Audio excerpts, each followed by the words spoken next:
Well, thank you so much for sticking around. And this will be a lot more informal than what we just did. We'd love to hear questions from the floor. We've got a few in writing up here that we'll try to address. And we'll try to share the microphone as well so that everybody can hear what your questions might be. I'm loving the best things about marriage here. Having to share our lives together, being vulnerable with one another, that's the best thing. But you know what? Vulnerability is a prerequisite to intimacy. And so we want intimacy, right? You know, and that vulnerability really does connect us. The worst thing about being married, this person says, is differences in upbringing, communication, and understanding. And then I think her spouse said, ditto. Looking at our family of origins is very interesting because we pick up attitudes from watching our family, right? It's kind of our normal. You know, they're like pictures in our brain of what's normal, the way husbands and wives should behave, right? But these things are not genetically coded. And I think what happens is we think they're part of our personality and that we can't change. But once we realize it was just something that was modeled for us, we can let it go if it doesn't help advance the mission. Remember what we said is, my job is to convince Ronnie that he's loved and lovable. And so, you know, it's constant. We had friends who told us that they would watch, she would watch her parents when one or the other got sick. They were really sweet with each other. You know, they would lavish a lot of TLC, and they would bring the other, you know, tea and toast on a tray. So immediately when her husband got sick, she did the same thing. You know, she prepared the tray and she went up to bring him tea and toast, and he hated it. He found it insulting that she was coddling him and fussing over him. You know, so it worked beautifully for mom in loving dad, but it was not the way to love the husband that she picked. And once she realized that she was just doing that because it was modeled for her, she could let it go, you know, and love him the way he wanted to be loved. So the best way to do it is to take a look at what is it that you're doing that's missing the mark and realize where you picked it up. Because you probably picked it up from watching your dad love your mom or your mom love your dad, and just realize that you didn't marry mom or you didn't marry dad. You know, the point is to learn this guy, you know, with his background and his, you know, experiences and what he needs. One of the questions that is up here is, how do you get men to focus on their families rather than just on their jobs? Okay? And I mean, it's really classic because, and there's lots of perspectives when you look at a question like this. Part of it goes back to formation. And we have to understand that most men are doing what they think they should be doing, okay? They're trying to provide and protect their families, okay? And they work real hard to do that. And most of the time, our dads did that too. And so that's what we saw modeled for us. The other thing that's going on there is that men are looking for their masculinity out in the world and in the workplace because that's what the culture is telling them, that that's where they'll find it. So if they achieve and they accomplish and gain a lot of money, that then they'll feel most like a man. But it comes up short, okay? Because masculinity is only developed in relationship to the women in your life. And so really, the answer is to increase the sexual atmosphere between us as a husband and a wife. So if you're the wife there, okay, the more you can make your husband feel like a man at home, the more you affirm his virility and his masculinity at home, the more he'll want to be there. And so you can really draw him back there. But you also have to communicate with one another as a couple in terms of couple values for lifestyle. And make sure you're on the same page, because he's knocking himself out, and it may not even be what you want. You know, he thinks this is what's going to make you happy. You need to tell him that you really just want him. Yeah, men often believe that they're valued for what they do rather than who they are, okay? And so it really is a transition, and this is not an easy thing, but our wives are equipped to convince their husbands that who they are is what's important and what they value, not just what they do. Okay? But to make that happen requires an attentiveness, and we talk about this atmosphere of being in love, of nurturing the atmosphere of being in love and prioritizing the relationship. If the man feels valued at home for who he is, then he's likely to spend more time and focus more energy at home and on the family.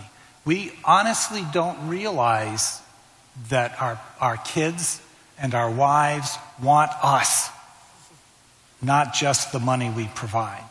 And so convincing us of that reality is the important thing to get us to choose to be more involved at home. This has got two hot ones. One, I said any controversial issue, right? Is NFP just recommended by the church, or is it required of it? This is a big topic, okay? The basic teaching, it really makes a lot of sense, okay? The unitive dimension of conjugal love, that means the part that draws us to each other, okay, and unifies us. When we make love, it's very bonding, right? We draw close as a couple. And the procreative dimension, that's the part that overflows and gives life. Well, the truth of the matter is those two things are inextricably integrated. So there's good news and there's bad news with that, okay?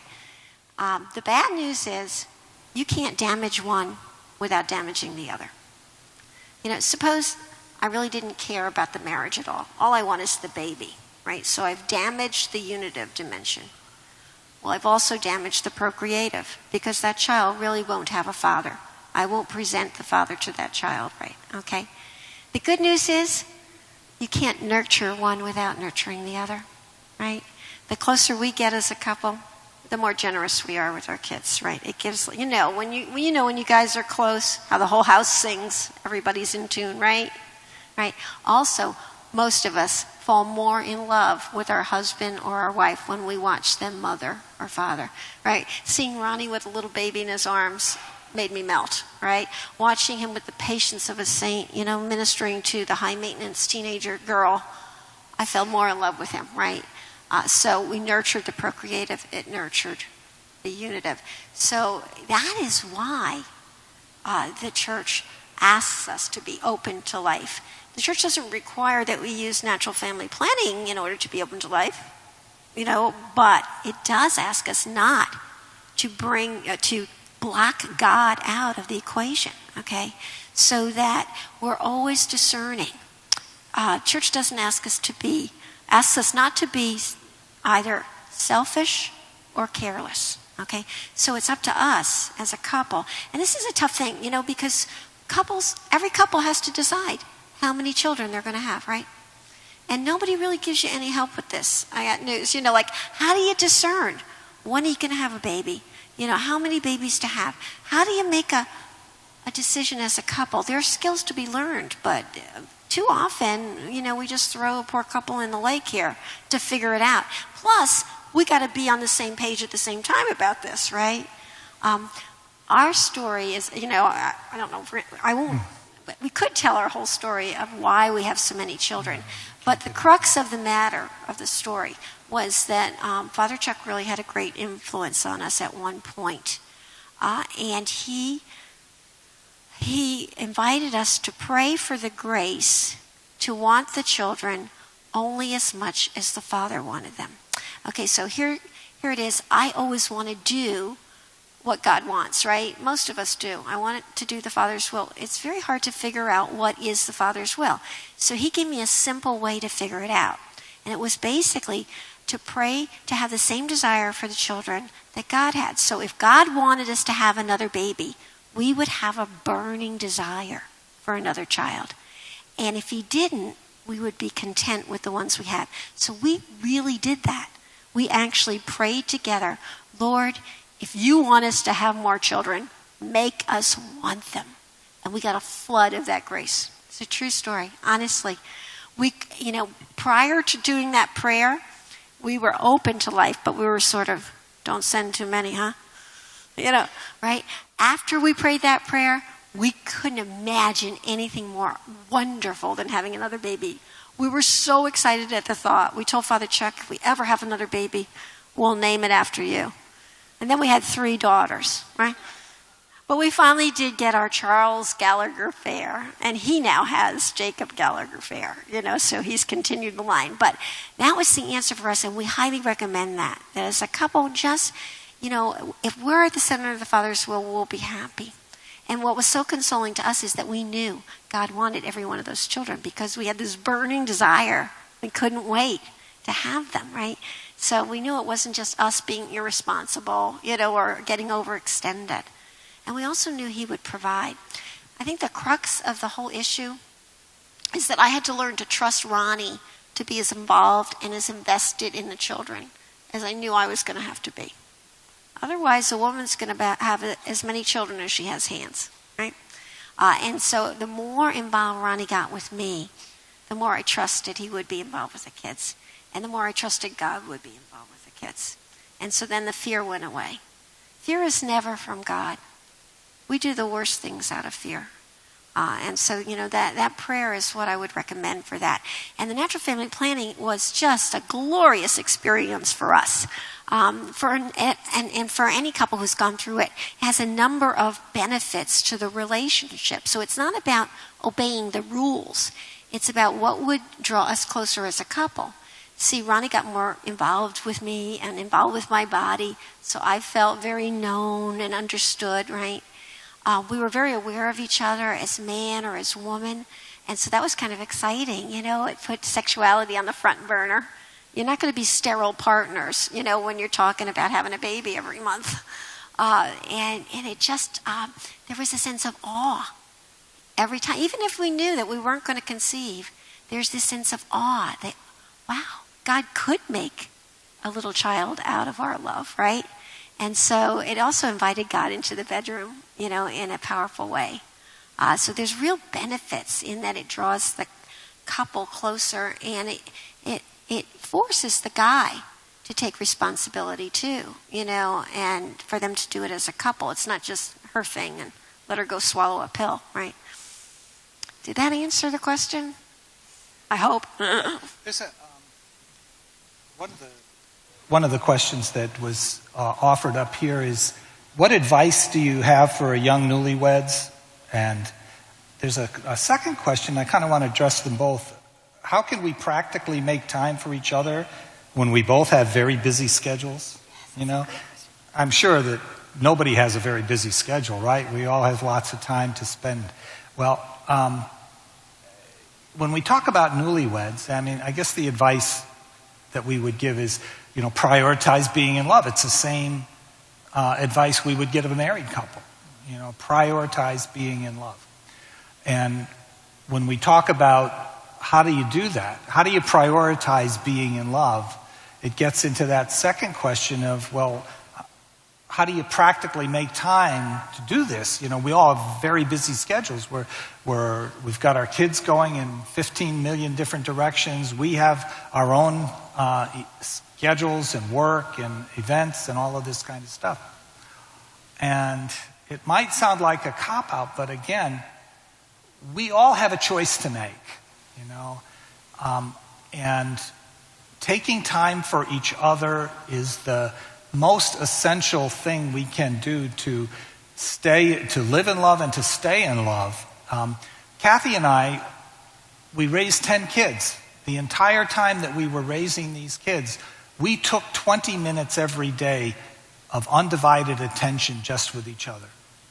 Okay? And nobody gave us 20 minutes. We didn't have 24 hours and 20 minutes. It was a matter of where's your priorities, okay? We knew and we believed that if we didn't pay attention to each other, we would have nothing to give.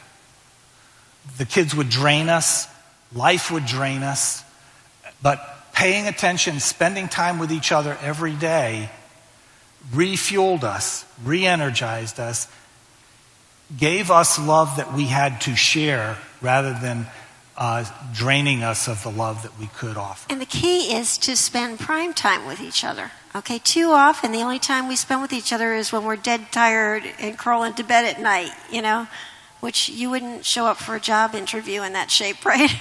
But that's what your spouse gets, right? So we took time right after dinner. The kids did the dishes. I did all the cooking, and so, each kid had a different night for dishes because we had enough kids to fill the week. But they're busy doing that. They're fed, so they're happy. They were busy, and 20 minutes is really nothing. But we would run upstairs and we would lock the door. And it was funny because I would say to Ron, "Will you marry me?" And the trick was how fast he could say yes. Yes. I will. Yeah, but on the bad days he would say, "Do you have any children?"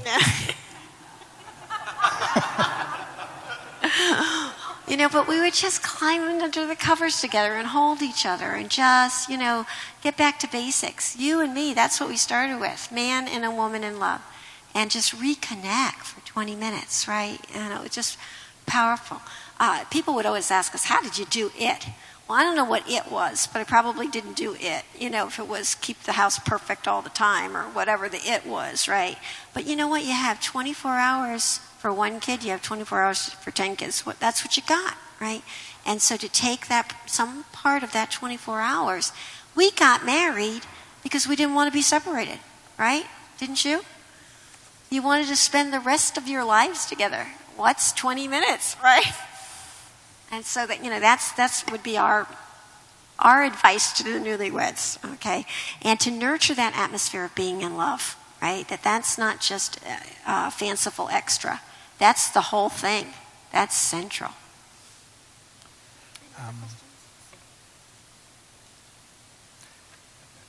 We've addressed some of the questions that are up here. I don't want to deprive anybody of a chance to ask a question that didn't have a chance to write it down or set it up. So is there anybody have a question that they would like us to address from the floor?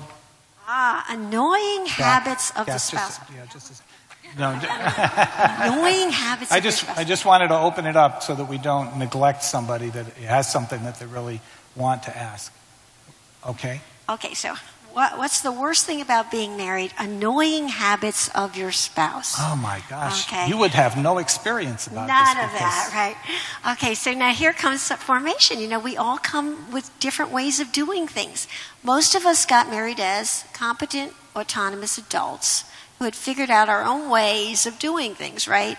And they don't always match his way of doing things. Do you load the dishwasher from the back to the front or the front to the back? Okay. Ron is convinced that it's ordained by God that you have to load it from the back to the front, right? Well, yeah, but there's a good engineering reason for this. Right. I could explain it. The whole thing like that. Okay. So, should we tell him a bureau story? Maybe here's, you're never going to come together and agree if you keep it on the surface of what you're doing. The way to come together is to get to the value underneath it, the reason why he does it that way. And there's usually good there. So we will tell you a story from our life. Okay, when we first got married, I noticed this little pile of papers growing on Ron's bureau in our bedroom, all right? And being a good little wife and a newlywed, I decided I was cleaning, so I cleared it off.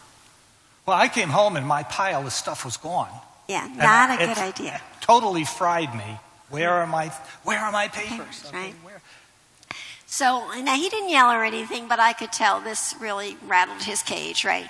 And I shouldn't do this, right? So from then on, I followed the conventional wisdom of the day, which is patience and tolerance, right? That's what the world will tell you. Just tolerate it, right?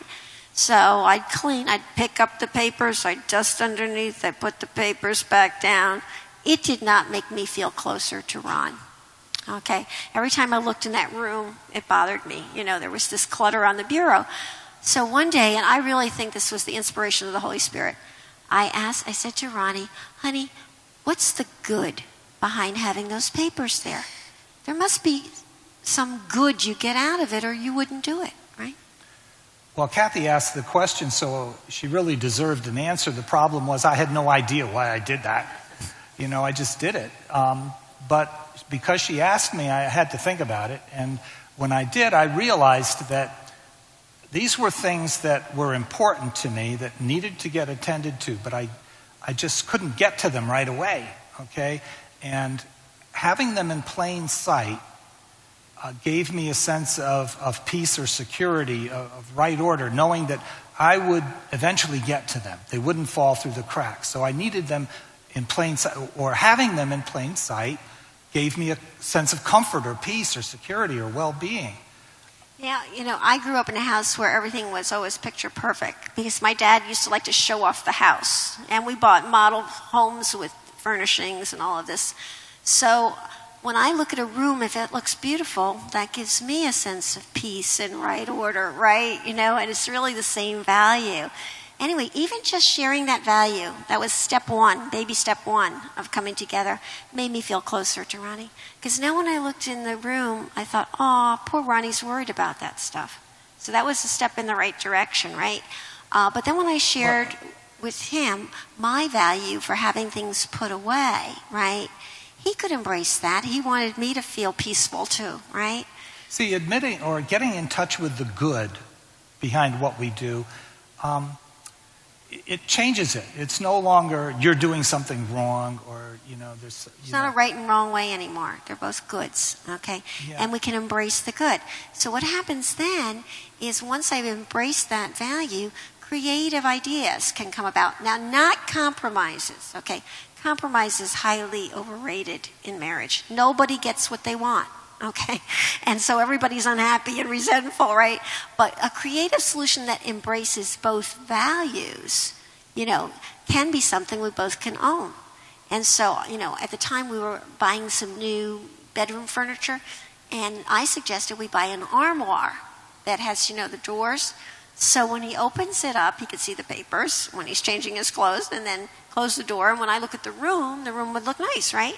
Right, and that sounded reasonable. It actually opened my mind to other alternatives, okay? I was willing to accept the armoire, but I actually thought of something else, that we were reorganizing some other space, and why don't we just get all of this stuff out of here and put it down there? And so, we turned our toy room into a library with a desk and a office, and so I didn't mind papers in an inbox, on a desk. So instead of being wed to my way of doing it, by getting at the values underneath both of our alternative ways of doing things, we tried to embrace the others. We saw the good in the other's perspective. We were able to look at creative ways of embracing the other's values, and we came up with solutions that we both could live with. So whatever the annoying habit, okay, ask him, what's the good behind doing it? What is it? What is it that you get out? What's the value behind doing it your way? What's the value behind doing it my way? Can I embrace your value, right? And what course of action would honor both values? And then you can come together on anything. Other questions? One of the things about, where was it? What do you do when your partner disappoints you? This gets into expectations. We have expectations for our spouse, or they're not doing it the way we want them to do it. Okay. Remember the very basic thing that we started with in terms of thinking about other-centered love being the essence of married love, other-centered generosity. When we're having expectations on the other, we're looking at them not living up to our standards. It's focused on us.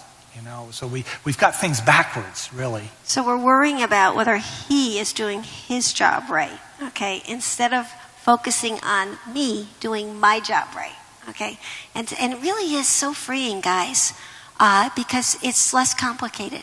If all I have to think about is to figure out this guy, and what will put a smile on his face, it makes everything simple. And it's a kind of narrow focus. And he's got the same focus for me, so it's a mutual thing. But there can be things that need to be addressed. And how do we address them when they're touchy subjects and we can't seem to talk about this, nobody wants to change. When we talked about learning how to share feelings, we were able to get into areas where we disagreed, but we could listen to each other's feelings without having to fix the situation, okay? Just to get in touch with the other person. Okay, so bringing it, how do I bring it up when my spouse disappoints me is what, the question was. Or what do you do about that, right? How do you communicate it without hurting them, without starting an argument, that kind of thing? There's a basic rule in communication, okay? And that is all good communication is other-centered. Okay, so when I'm the one talking, it's my job to make it easy for him to hear what I have to say. And if I'm the one listening, it's my job to make it easy for you to talk, right? So if I want to bring up something, that's bothering me, I have to say it in a way that Ronnie could actually hear it, where he doesn't get his defenses up, right? So for starters, you use I statements rather than... Instead of you statements. You're not doing it right. You're messing up. Okay? Which is easier to listen to, okay? You're making us late and we're going to miss the plane. Or, honey, I feel nervous. I'm afraid that we might be late or we might miss our plane, which is easier to hear, right? So then it's my job to be able to say it in a way that, doesn't put him on the defensive. And it just shares me and what I'm feeling. The other thing is my feelings are mine. They're not your fault, okay? And I didn't even ask for them, right? So I can just share it. It's just what I'm feeling, I'm feeling nervous or I'm feeling frustrated. And that's a lot easier to hear.